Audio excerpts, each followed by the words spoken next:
Hello, everyone, and welcome to the Wolfpacker Show. My name is Ethan McDowell, and I am here with Noah Fleischman. We are back after a quick break, and we're ready to talk about some basketball. There is a huge game on tap tomorrow night, or as time you're listening tonight.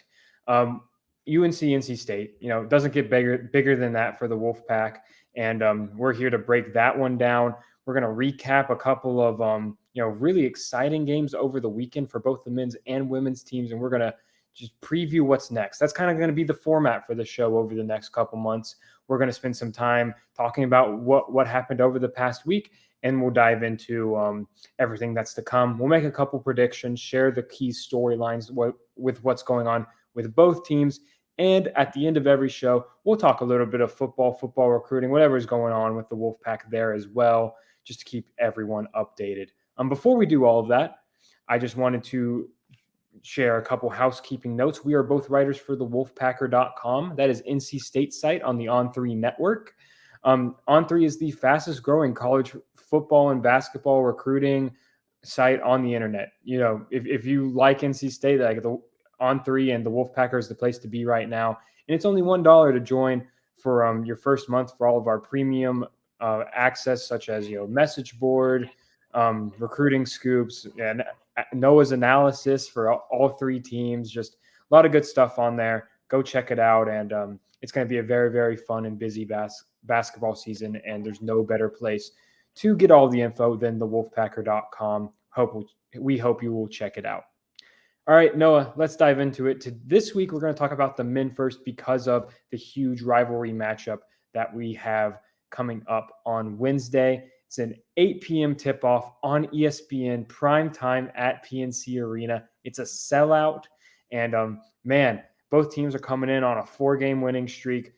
At the top of the ACC standings, there's a lot of excitement coming into this game. Noah, you were just at a press conference, kind of previewing this matchup.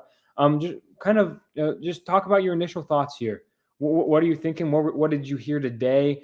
And why should NC State fans be excited about the upcoming matchup here? To get excited, I think it's not hard for anyone to get excited Yeah. for NC State and Carolina. Two teams that don't really like each other on the basketball court. Historic rivalry in college basketball as a whole. They're excited. Kevin Keats talked. DJ Horn talked. They both said a lot of the same things. They're excited. They're excited to play in front of a sold out crowd. At PNC for the first time this season. DJ Horn grew up in Cary. He knows about this rivalry pretty well. He said he was excited to finally be a part of it after playing at Arizona State and Illinois State. So I think overall they're excited. They want to keep the momentum going. 3-0 in the ACC, which is the first time since in 11 years, the 2012-13 season. So it's a big feat. If they win against Carolina, it'll be 4-0 for the first time in ACC play since the 1973-74 season. So it's been a while since they did it. They went undefeated that year, and we know what happens at the end of that season. So we'll see what happens. But overall, it's a really good game. Matchup with two teams that are playing really well right now, and two teams that play a very similar style, which is get out and run and have fun. So we saw a slog at Notre Dame. I'm sure we'll talk about that. A Virginia game, which is going to be a slow-paced game, and all of a sudden it's going to be it could be a track meet, at PNC, and I think it'd be fun to watch. Yeah, absolutely. And I mean, let's rewind a little bit and talk about last year's games because, man, they were two exciting, thrilling matchups. NC State went 1-1 in those matchups. The first one, an 80-69 loss in Chapel Hill. That's the game where Terquavion Smith had the really scary injury. Ended up being okay, of course, but UNC was able to pull away in the second half there. And then, when they returned home to PNC Arena, I mean, that might have been the most exciting game of the season for them. 77-69 win. Jarkel Joyner goes off in that game for 29 points. Just an incredible game for him. DJ Burns also had 18 in that game. So obviously, someone else is going to have to step up in Jarkel Joyner's place, but I guess that's been the storyline all season. And it's been a committee approach, a different guy every night, it seems. But it's been fun to watch, and it's going to be cool to see in these rivalry games. Someone's going to step up, and Noah, like I don't have a clear picture of who it's going to be. Someone like DJ Horn would make sense the way he's been playing, but it's going to be super exciting to see. Just it's like how we talk about it with football, right? These games are NC State and UNC is always interesting. It's never boring. So what storylines are going to emerge? What players are going to emerge? And it's just such an interesting period in the basketball calendar that I think we could learn a lot about NC State from this matchup, and it's going to be a fun one. And one storyline that I'm sure is going to be on NC State's fans' mind is the free throw disparity. Noah, this is your first year on the beat, but I'm sure you've heard plenty about last year's matchups. This is from NC State's game notes. They shot 41 more free throws than the Pack in the two meetings last season combined. All right. What was UNC maybe playing a little like more physical style of basketball? Maybe that's probably what they'll tell you, but that's quite the disparity, and something to keep an eye on. I'm sure Keats will be letting the refs know about that too, so it'll be fun to see how Coach Keats, how the players, how everyone handles that this year as well. Noah, if you had to identify just like one key storyline of this game from watching NC State, from watching UNC, that you think could help decide this game in the Wolfpack's favor, or in a drifted towards the Tar Heels' advantage as well? What's one thing you're really going to be keying in on and watching after 8 p.m. tomorrow night? It's going to come down to NC State's ability to have a fast start. They've had two slow starts in a row. At Notre Dame, they fell behind by 10 and trailed basically the entire game, scored, took their first lead with 0.6 seconds on the clock. And then against Virginia, fell behind early, were able to dig themselves out and get rolling, shooting 50% in the first half. It's going to take one of those kind of games, I think. Shoot the ball well. I'm not saying 50 or 60%. I think 40% in the first half will be enough to, get out in front and hold a lead. But that's going to be the difference, I think, is really getting out to a fast start. DJ Horn talked about it today. It's hurt them a lot of the year. Something just takes a couple minutes for them to get going. But once this team sees shots fall, they become a really dangerous team. They've got a lot of shooters on the team. And something they've done well, and they did well against Virginia, is getting to the basket. Because at the beginning of the season, it was throw it to DJ Burns, let him in the paint, or shoot a three. But now it's turned into guards are cutting to the basket, which is opening up shooters on the outside, which is kind of making this offense do what it's supposed to do and turn into, this high-powered can put up points. So I think that's going to be important. Everyone knows what DJ Burns can do, but it's going to come down to a guy like Dennis Parker Jr. or a guy like Casey Morcell. Somebody like that is going to have to get rolling, and I think we will see that, and especially just getting to the basket. Parker drew a couple and ones against Virginia. A little bit of a motivation game for him, just playing the home state team. But I think we'll see him get to the basket and try to draw some fouls and get to the line, because that's what Keats has talked about, this season is they need to get to the line a little bit. Against a team that's going to get to the line a lot, one way you can combat that is also be on the free throw line. So we'll see what happens. But yeah, they, as you said, they shot 41 more free throws in the Pack last year combined, even though NC State shot better from the field in both games. They still lost the first one. So it'll be interesting. But hey, at home, sold out crowd, fun environment. And also the last thing on that is DJ Horn had talked about today is he's watched the Carolina State game from last year at home 10 times on YouTube and other places, trying to get a feel for not only the game, but the environment, the things like that he's going to have to play. He hasn't played in it. A lot of these guys, there's 8 new guys on the team. They haven't played in this environment yet. A lot of them are watching video to be like, okay, it's going to be loud. It's going to be exciting. And they just got to kind of stay composed. Yeah, it's always interesting to see when you have so many new guys on a team, how they're going to really react to seeing that packed arena, because man, when it's packed, it gets loud. It gets very, very loud in there. There's going to be a ton of energy. It's going to be really cool to see how the Pack measures up to that moment. It's a good test. It's right. It's a good, fun test that it's just going to be really exciting to see how they match up to that. Before we look back on last week's games, Noah, let's look at the one other game that the Pack has in store this week. It's at Louisville.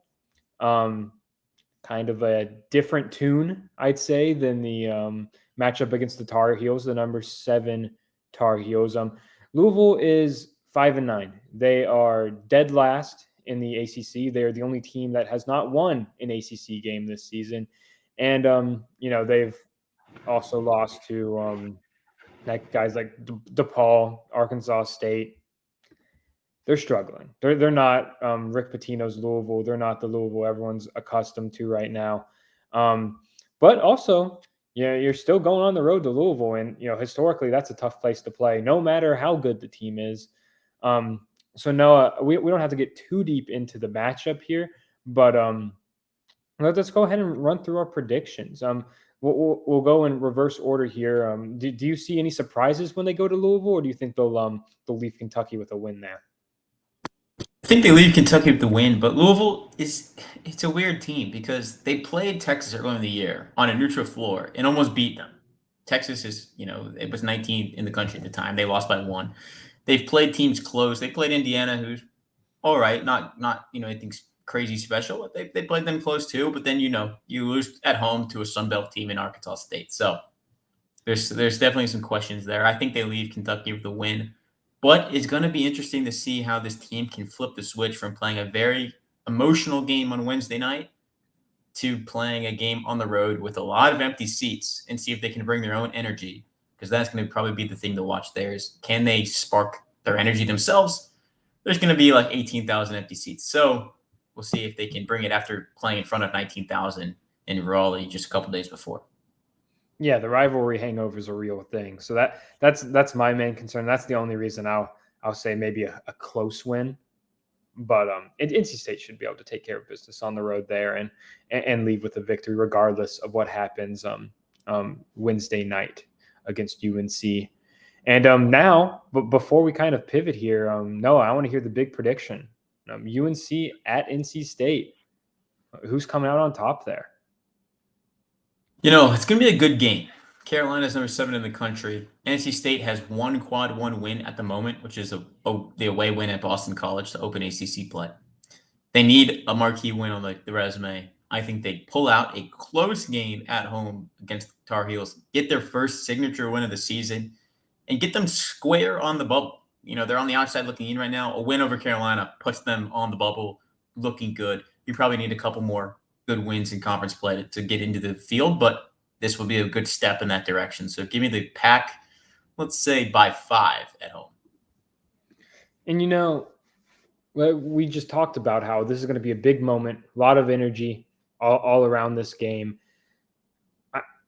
It's not like they're asking a lot of freshmen or a lot of like new players to college basketball to come up to this moment. They're asking guys like DJ Horn, guys who have played like a ton, Michael O'Connell, a ton of guys who have played a lot of college basketball, right? They're not asking anything of these guys that they haven't been through before. So I think they're going to come up, they're going to meet the moment, they're going to exceed the moment, and I think NC State will win this game. I think it's going to be a big game for DJ Burns, him and Baycott battling down low. The last time we'll get to see that battle, it feels like both of those guys have been in college for quite a long time, but or the second to last time we'll get to see that battle. Hey, and maybe in the ACC tournament they could see each other again. So right, at least right. the last time in Raleigh, we'll say that. Yes, we should say the last time in Raleigh and the start of the last series of battles between those two post players. But and, two really talented players, two fun players to watch. So but I think Burns is going to have a great game, and maybe it's a DJ type of game. Maybe DJ Horn catches fire, and then Jaden Taylor versus RJ Davis. That's one I'm going to be keeping a close eye on, just to see how that matches up defensively. I think it's going to be a really fun one. But you know what? Yeah, I give me the Pack. Give me the Pack at home. Close one, thrilling one, but I like NC State at home here. And all right, before we dive into the women's basketball, we just wanted to kind of recap what happened last week. Noah, do you want to run through the prior 2 games they played? Just they're obviously 2 wins for the Pack, 2 impressive games, but you just want to give a quick recap for those who might have missed it. Yeah, they went on the road and played at Notre Dame, on their first game back from the holiday break, their first game in over 10 days. They looked like it. They come out with a win 54-52, but trailed for the entire game, were down 10 early, and it stayed 10 for a while, but an 8-0 run in the last 2 minutes changed the tune of that one. And they pulled it out with the DJ Burns great layup in the final second of the game. Inbounds in right to him, shot the double, didn't come, punt fake, easy layup for the game winner. And then they come back home to play Virginia and do something that a lot of people weren't expecting. They led by 21 at one point in that game, win 76-60. Dennis Parker Jr. led the way with 15 points. He also, I believe, had 4 rebounds. The Pack played really, really well against the Cavaliers. That was kind of Dennis Parker Jr., his most complete game, I think, for NC State. He's the only freshman on the team. He starts. He started the last 6 games. He's probably going to start tomorrow or against Carolina. He did it in effective 5 of 8 shooting, including 3 for 5 from deep, 4 rebounds, and only 1 foul, 15 points. And Jaden Taylor also had 15. So Pack did it efficiently, balanced scoring with 3 guys in double figures. And that's how they ended up 3-0 in the ACC going into the game against Carolina, who is also 3-0 in the ACC. First time those 2 teams have met undefeated in league play since the 73-74 season. So we'll see what happens, but that's how the men's team got to where they are right now. Yeah, so if you're listening to this Wednesday morning, which I believe is when the episode will be uploaded, tune in 8 p.m. ESPN. It's going to be an exciting one. All right, well, let's dive into the women's basketball slate. But before we do so, I want to say a quick thank you to our sponsor, Game Time. Game Time is a ticket buying and selling marketplace. Whether you're looking for tickets to, tomorrow's game, whether you're looking for Hurricanes tickets, whatever you need, they've got you. They've got you on the Game Time app. You can find it on any app store, or you can go to find it in your browser at gametime.co. That's .co, not .com. And my favorite thing by far is, first of all, they have tickets up until like right at game time. Like if you're a last minute ticket buyer, impulse hurricane ticket buyer like I am, you can go on the app and find them there. And my favorite thing is when you go on there, you can see exactly the view of the seat from where you would be sitting in the arena. Right now, I have it pulled up for Wednesday's UNC-NC State game. And look, I'm holding up for those watching on YouTube. You can see the exact view of where you'd be. So that's pretty cool. And if you go and check it out, use code Wolfpack. That's all caps, Wolfpack, at checkout for $20 off your first purchase. And it's a great deal. And you could go to one of the most exciting games of the season for $20 cheaper than you would be anyways. All right, so go check it out. That's Game Time in the Game Time app, or find it on your web browser at gametime.co. All right, let's dive into the women's basketball slate. The Wolfpack is 14-1, number 6 in the country, and 2-1 in the ACC. Man, I was in Blacksburg over the weekend to watch their showdown with Virginia Tech, and I'll tell you what, if you told me that was an ACC championship preview, I would not be surprised. Those were 2 good basketball teams going at it. It was, of course, a 63-62 loss for NC State. Virginia Tech center Elizabeth Kitley hit a shot with 0.9 seconds to go that sealed that one. But man, it was back and forth. NC State held a double-digit lead late in the game, but went cold in the fourth quarter. So really, really exciting one where you had contributions from a little bit of everyone. River Baldwin's out right now. If you missed that, she was injured during the Florida State game, which Noah was at. It's safe to say, like, going against one of the best post players in the country, it was tough not to have River there as your own reliable post presence. Mimi Collins, NC State's power forward, slid to the 5 spot and played some center and did a good job limiting Liz Kitley. I know it's interesting to say that when Kitley had 27 and 12, but I do feel like Mimi Collins did a good job playing defense on someone a lot taller, more used to playing the center position. And then you had players step up, and you had Madison Hayes went off 7 of 9 from the field, 4 or 5 from deep for 21 points. What a game she had, and led the team with 9 rebounds as well. Noah, I know you were watching that game as well. What kind of takeaways did you have from seeing NC State go up and drop a close one in Blacksburg. First, I wished I was there. Watching on TV, it seemed like the atmosphere is electric. I think it was the first sellout for women's basketball at Castle Coliseum, so that was cool. More than 9,000 people there. Good environment. Definitely a postseason environment, as you said. What impressed me, I guess, from a game that at NC State had the opportunity to win, they went cold late and kind of let the Hokies back into it was NC State got really good minutes from Lacey Steele off the bench. 21 minutes, 8 points, a couple threes. I thought she played really well, considering they needed somebody on the bench to step up, being down River Baldwin. You're starting Zoe Brooks instead. You need another guard to step up, and Lacey, I think, did, with what she was able to do on the court. But yes, River Baldwin's absence isn't great, and you definitely saw that, if she plays that game, is the outcome different?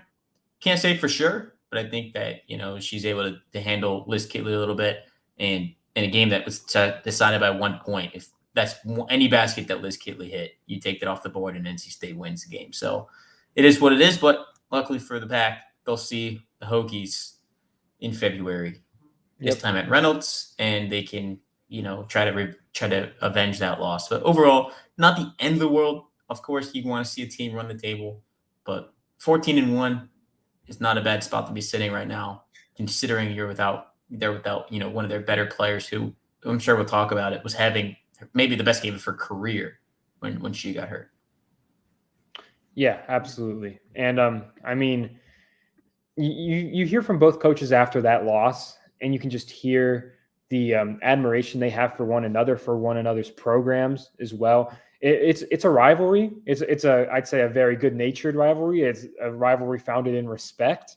But these are two of the best teams in the country. It looks like they're gonna have to duel at least one more time this season. Wouldn't be surprised if it's an ACC matchup down the road. Maybe even two teams that could meet in the NCAA tournament at some point. But yeah, thrilling game in Blacksburg. Big win for Virginia Tech, and I think even though it was a heartbreaking loss for the Pack, as Wes Moore made it clear after the game, it doesn't change anything about this season. Like you said, they're 14-1, and they've beaten some really good players on the way, really good teams on the way to getting there. And like you said, improvements from Lacey Steele, encouraging. She's taking positive steps every game, it seems. Her confidence is building. You have Zoe Brooks in the starting lineup. I mean, she might as well be a junior or a senior. I don't think you really have to worry about any, freshman learning curve for her. She just continues to become a better and better player. Going to make a case for the sixth player of the year in the ACC, I think, this season. But River Baldwin's going to be out for a couple more weeks.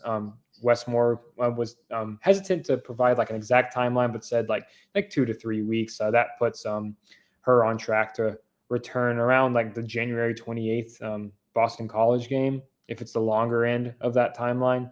So she'll probably miss, about 4 or 5 games, which you obviously would like to have her back for those, but they'll be able to weather the storm, and they're still a pretty dang good team without her. And I wanted to ask about the Florida State game. I was on vacation last week. I actually did not get to watch this game, but I was following along. I was reading your reporting, Noah, on the Wolfpacker.com. What did you see from the Wolfpack in a hard-fought 88-80 overtime win where, despite the injury, River Baldwin still led the team with 21 points? Yeah, the Pack were playing really well for 3 quarters. And it was because River Baldwin was, dominating her former team. She was 10 of 14 for 21 points in 26 minutes of play. It's kind of absurd. Her career high going into that game was 24 points. She was well on pace to shatter that before she went down. It was kind of a freak thing, just slipping on the court and rolling her ankle, and it seems like that's what she's dealing with. But overall, the Pack did a good job at rallying, because after she went out, Florida State was able to pull back into the game, reeled them in, forced overtime. But in overtime, NC State was able to hit 2 3-pointers, which they only hit 3 in the entire game. They were 3 for 2 of them came in overtime, which was a quick 6-0 burst, which was what the difference was. It gave them a good lead there, and they were able to hold on. Madison Hayes and Isaiah James both hit a 3 in the overtime period, which was able to do it.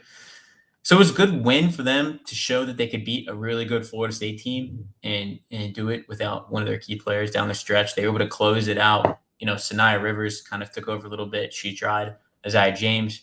When you look at it, they had what, one, two, five players in double figures in that game, including River Baldwin's 21. James had 18, Rivers had 12, Hayes had 11, and Zoe Brooks had 15 off the bench. So I think that game showed that Pack has balance. We've known they've had balance. They're one of the only one of two teams in the country with, I think 5 or 6 players averaging double figures, which is Yeah. really crazy if you really think about it. LSU, I believe, is the other team. So they're in a good spot. Florida State game was a good win, and unfortunate, but if they can get River Baldwin back by that, even if it's the late end of that 2 to 3 weeks, we've got a big stretch at the beginning of February that she'll be needed for between they play Carolina, Louisville, and Virginia Tech all at home. That'll be a big, big stretch, and hopefully they can get it back for it. Yeah, absolutely. And I mean, this is a team that's really built to withstand an injury, like Rivers, because when you look at it, you hinted at it. You have, Isaiah is scoring 14.9 points per game. Sanaya at 13.1.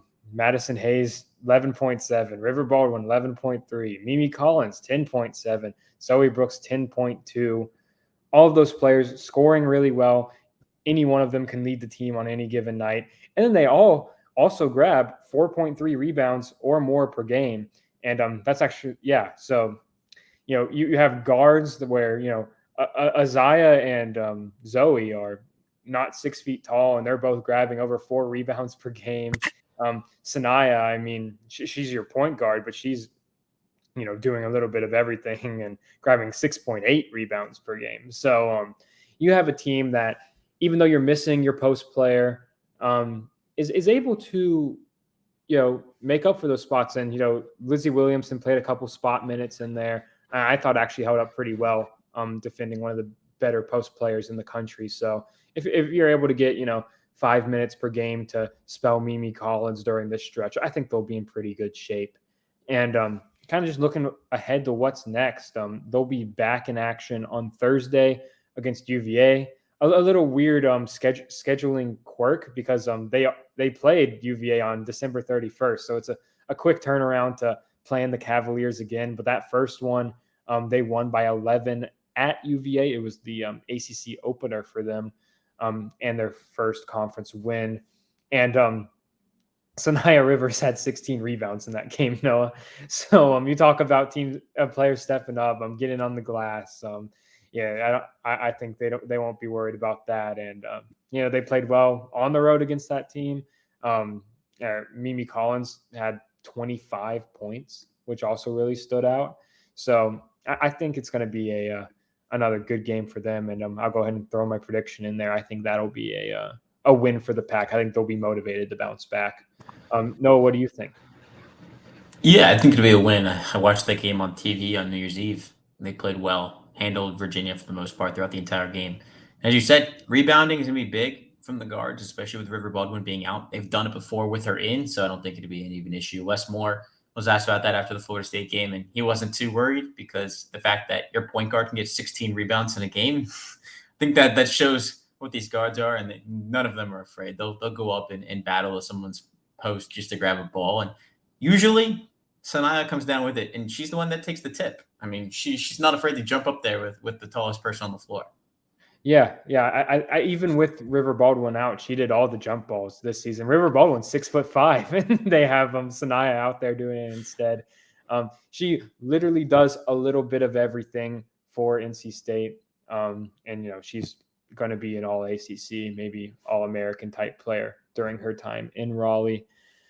All right, and that's actually the only game we have to preview this week because we will record another episode before the January 18th game against Miami. They get a full 7-day break after the UVA game. Again, that's ideal. Get a little time to little more time away from competition for River to heal up before launching into a 3-game in 7-day stretch there. So, keep an eye on the Pack. They're 14-1, number 6 team in the country. Really, really exciting group. If you haven't been out to Reynolds yet to see them play, get out there. Tickets are actually sold out for the rest of the season, so you have to hit up the secondary markets, such as the Here's the Game Game Time Time app. app. So go check it out there, and it's going to be a really, really exciting ACC schedule because, like it is every year, the ACC is stacked. It is a great basketball conference, and it is going to be exciting to watch how it all unfolds. All right, before we get out of here, Noah, let's talk just a little bit of football because since the last time we talked, there's been a flurry of announcements. I mean, you have on the bad news side of it, you have Aiden White hitting the portal. That's a pretty huge loss for NC State. But then you have the good news where you're bringing in Noah Rogers, former 5-star, someone who had been talked about a ton on this podcast and a ton on the website as a high school recruit. Well, he's decided to come back. He's coming back home, teaming back up with childhood friends and the former 5-star number top 30 recruit in the country. He's coming home. That's a huge addition for the Pack, joining an already stacked portal class that ranks number 7 in the country when I last looked. So, Noah, anything from the portal news, I don't know, NFL draft news, anything else stand out to you that you want to make sure we cover here? Just the fact that NC State's killed the portal so far. They got 10 guys in. They're all on campus, by the way, all in class and working out. And, there was some worry that Jordan Waters was going to make it to campus, but he's in Raleigh, on campus, in class, no worry there. Everyone that's committed publicly is on campus and doing their preseason workouts. So that's a good thing to see. I think that NC State it's done great in the portal. I don't think they're done. I think we'll see some after spring ball. You always do. More guys will leave. It'll open up some holes. NC State has done a good job at plugging the holes they had so far, and we'll see what happens. But, one guy I'm excited to see is Devin Marshall. We talk about Aiden White leaving. Well, they go out and get one of the top corners in the FCS. Coming out of Villanova, he played really well. 11 pass breakups this past season. He led up. I was doing some research. He led up, 3 games in a row with more than 50 yards. Early in the season. After that, he allowed, I think it was like 20 yards total yards after the catch. Wow. Okay. Down the stretch of the season, and that was like across 8 or 9 games. So he's a lockdown corner. What they needed, I'd expect him to be, really high favorite and contender for one of those starting corner spots next year. So we'll see what happens. We've got a lot of ball to talk about throughout the spring, I'm sure, but I think it's gonna be an exciting group to watch come August 31st. Yeah, I mean, it starts now, Noah. It's going to be the hype machine from now until August because it's going to be an exciting group. It's going to be a fun group to watch gel, to watch mesh, and develop over the next 8 months before we get to see them play together on the field against Western Carolina. All right. Before we wrap up the show, just wanted to say another thank you to our sponsor, Factor. This holiday season, you might be looking for nutritious, convenient meals to help you energize on jam-packed days. Factor, America's #1 ready-to-eat meal delivery service, can help you fuel up fast for breakfast, lunch, and dinner with chef-prepared, dietitian-approved, ready-to-eat meals delivered straight to your door. You'll save time, eat well, and stay on track with your healthy lifestyle while tackling all your holiday to-dos. Head to factormeals.com/Wolfpacker50 and use code Wolfpacker50 to get 50% off. That's code Wolfpacker50 at factormeals.com/Wolfpacker50 to get 50% off. We're not just reading you that advertisement without our personal experience. Like, I will personally endorse Factor Meals. I really enjoyed we got a box shipped to each of our apartments, and they were great.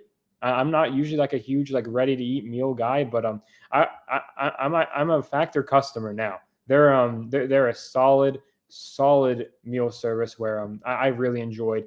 Everything tasted fresh.